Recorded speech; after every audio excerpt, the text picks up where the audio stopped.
Ecclesiastes 3.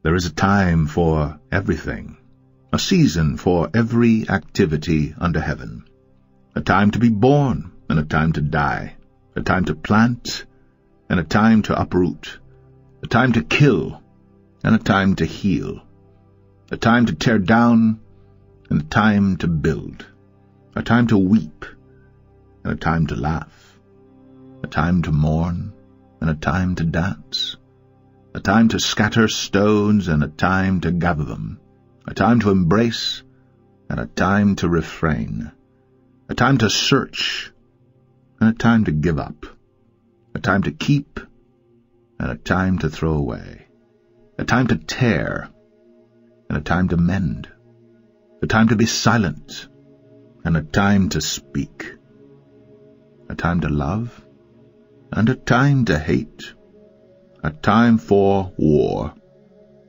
and a time for peace. What does the worker gain from his toil? I have seen the burden God has laid on men.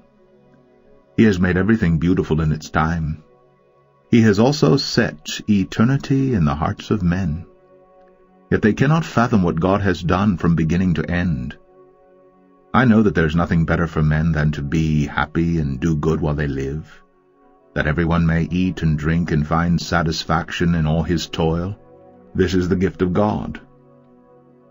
I know that everything God does will endure forever. Nothing can be added to it, and nothing taken from it. God does it so that men will revere him. Whatever is has already been, and what will be has been before. And God will call the past to account. And I saw something else under the sun. In the place of judgment, wickedness was there. In the place of justice, wickedness was there. I thought in my heart, God will bring to judgment both the righteous and the wicked, for there will be a time for every activity, a time for every deed. I also thought, as for men, God tests them so that they may see that they are like the animals.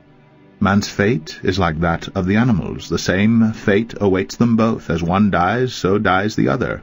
All have the same breath. Man has no advantage over the animal. Everything is meaningless. All go to the same place. All come from dust, and to dust all return. Who knows if the spirit of man rises upward, and if the spirit of the animal goes down into the earth? So I saw that there is nothing better for a man than to enjoy his work, because that is his lot. For who can bring him to see what will happen after him?